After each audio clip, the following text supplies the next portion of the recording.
नमस्कार, जय श्री राम।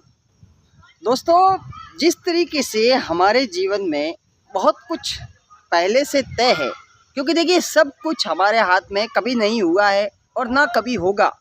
हम प्रयास कर सकते हैं।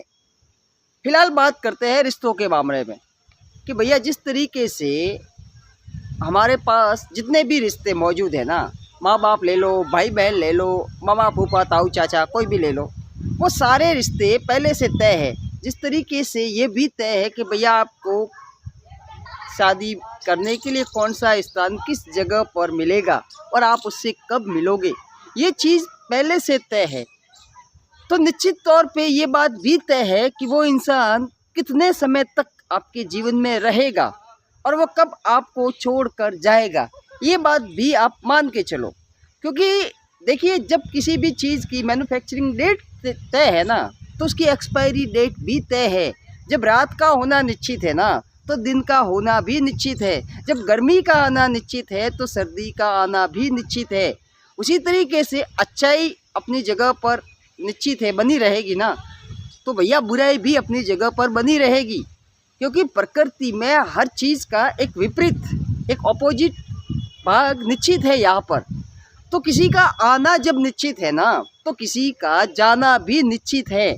इसलिए अगर आपको लगता है कि किसी ने आपके साथ चीट किया है, आपको धोखा दिया है, या फिर आपको कोई छोड़कर चला गया है ना, तो अपने आप को ज़्यादा परेशान मत कीजिए। क्योंकि और ख़ुद को दोष तो बिल्कुल मत दीजिए। क्योंकि बहुत बार हम लोग ये सोचते हैं ना कि यार मैंने क्या बिगाड़ा था किसी का, मैंने अपनी ओर से तो पूरा प्रयास किया था, मैंने तो हमेशा लॉयल्टी निभाई है अपनी तरीके से, परंतु यार पता नहीं क्यों फिर भी मेरे साथ उसने ऐसा क्यों किया। तो साहब देखिए, खुद को कोसने से कोई फ़ायदा नहीं है। क्योंकि जिस इंसान का जितना साथ लिखा है ना, वो उतनी देर तक ही आपके साथ रहेगा। उसके बाद अपने आप ही उसके दिमाग की जो बुद्धि है ना, वो आपके खिलाफ काम करने लगेगी। जो अब तक आपके साथ काम करती थी ना, जो आपके पक्ष में काम करती थी ना, वही इंसान अब आपके खिलाफ काम करेगा, आपके खिलाफ साजिशें करेगा। क्योंकि प्रारब्ध के अनुसार ऑटोमेटिकली उस इंसान की बुद्धि बदल दी जाएगी और आप ये सोचने लगोगे कि यार अचानक से ये इंसान क्यों बदल गया, ऐसा मैंने क्या बिगाड़ लिया, ऐसा क्या कर लिया, ऐसा मैंने क्या गुनाह कर लिया कि यार ये मेरे खिलाफ हो गया। साहब सीधी सीधी बात है कि देखिए ये आप ही के कर्मों का दोष है। निश्चित तौर पर पिछले किसी न किसी जन्म में आपने उस इंसान के साथ ऐसा कुछ न कुछ ज़रूर किया है, उस आत्मा के साथ, उस जीवात्मा के साथ कुछ न कुछ ऐसा ज़रूर हुआ है कि वो इस जन्म में आपको आपका वो लवर बनकर, पति पत्नी बनकर या फिर कोई और बनकर आपके साथ वो अपना बदला पूरा कर रहा है। इसलिए खुद को ज़्यादा परेशान मत कीजिए। क्योंकि जिसे जाना है ना, वो आप कुछ भी कर लीजिए, जाकर ही रहेगा। आपके रोकने से रुकने वाला नहीं है।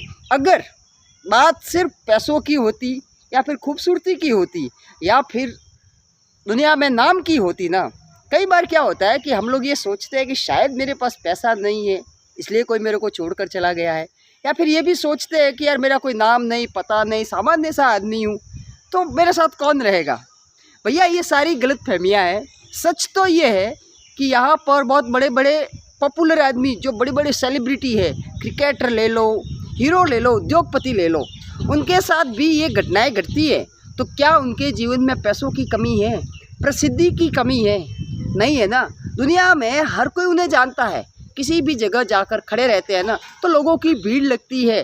परंतु उनके साथ भी ऐसी घटनाएं घटती है, ऐसे इवेंट उनके जीवन में भी होते हैं। क्योंकि एक बात तो तय है कि जो होना है ना, वो तो होकर ही रहेगा।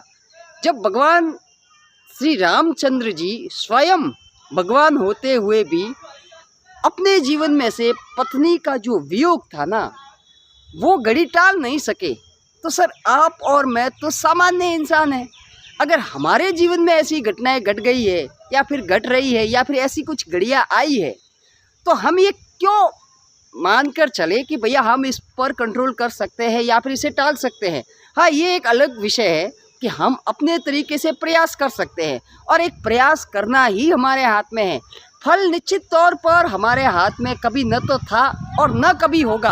आप अपने हिस्से का प्रयास कर सकते हैं, इसलिए कभी भी दिल छोटा मत कीजिए, खुद को कोसिए मत, क्योंकि जिसे जब जाना होगा ना, उसका समय जब पूरा होगा ना, वो आपको छोड़कर चला ही जाएगा। और फिर कहते भी है, देखिए कहा भी गया है कि जीवन मृत्यु हानि लाभ यश अपयश, ये सारी चीज़ें विधि के हाथ है। जीवन मृत्यु हानि लाभ अपयश यश अपयश सब विधि के हाथ। ये सब कुछ आ गया इसमें भाई, बाकी क्या रहा है? आपको यश मिलेगा, अपयश मिलेगा, आपकी मजाक बनेगी, आपका नाम खराब होगा, ये सब कुछ पहले से ही तय है। ये विधि अपनी प्लानिंग के अनुसार आपके साथ अपने आप ऐसा खेल खेलेगी, आपको ऐसी बुद्धि देगी, आपको ऐसा वातावरण देगी, अपने आप ऐसी परिस्थितियां बन जाएगी कि आप नहीं चाहते हुए भी वो चीज़ करने को विवश हो जाओगे, और आपका या तो यश होगा या फिर अपयश होगा। या तो आप समृद्धि की सीढ़ियों पर चढ़ोगे या फिर आप गर्त में चले जाओगे। इसलिए जीवन को ज़्यादा सीरियस लेने की ज़रूरत नहीं है। भगवान आपको जिस अवस्था में रख रहा है ना, उस अवस्था में रहिए। हाँ, अपनी ओर से आप एफर्ट लगा सकते हो, प्रयास कर सकते हो, क्योंकि हम इंसानों ने प्रयास कर कर इस जीवन में बहुत कुछ तरक्की की है। तो प्रयास तो हम करेंगे ही करेंगे, पर एक बात याद रखिए हमेशा कि कहा भी गया है कि जाहे विधि राखे राम ताहे विधि रहिए। ठीक है, भगवान ने आपको जिस विधि में रखना स्वीकार किया है ना, उस तरीके से रहना है। अगर दुख के दिन आ भी गए हैं ना, तो ज़्यादा टेंशन नहीं लेना है, ज़्यादा रोना नहीं, हल्ला नहीं मचाना है। जिस तरीके से सुख के दिन में आपने मौज मस्ती की है ना, इस तरीके से उसी तरीके से आपको दुख के दिन भी गुजारने हैं। खुद के साथ बने रहिए और जीवन का आनंद लीजिए, क्योंकि देखिए यहाँ पर परमानेंट कुछ भी नहीं है। और ये मत सोचिए कि अगर आज दुख है तो कल को सुख नहीं आएगा, कल को सुख भी आएगा, फिर से दुख आएगा, ये पूरा सर्कल चलता रहता है। इसके लिए ज़्यादा सोचिए मत, क्योंकि जीवन को जितना समझने जाओगे ना, इतना आप उलझते चले जाओगे। इसलिए ज़्यादा समझने का प्रयास मत कीजिए, बस ज़िंदगी का लुत्फ़ उठाइए, क्योंकि जो आज है ना, हो सकता है वो कल ना हो आपके पास, और जो आपके पास है वो भी बहुत से लोगों के पास नहीं है। इसलिए अपनी ज़िंदगी के मज़े लूटिए, किसी को दोष मत दीजिए, सारा खेल भाग्य का है।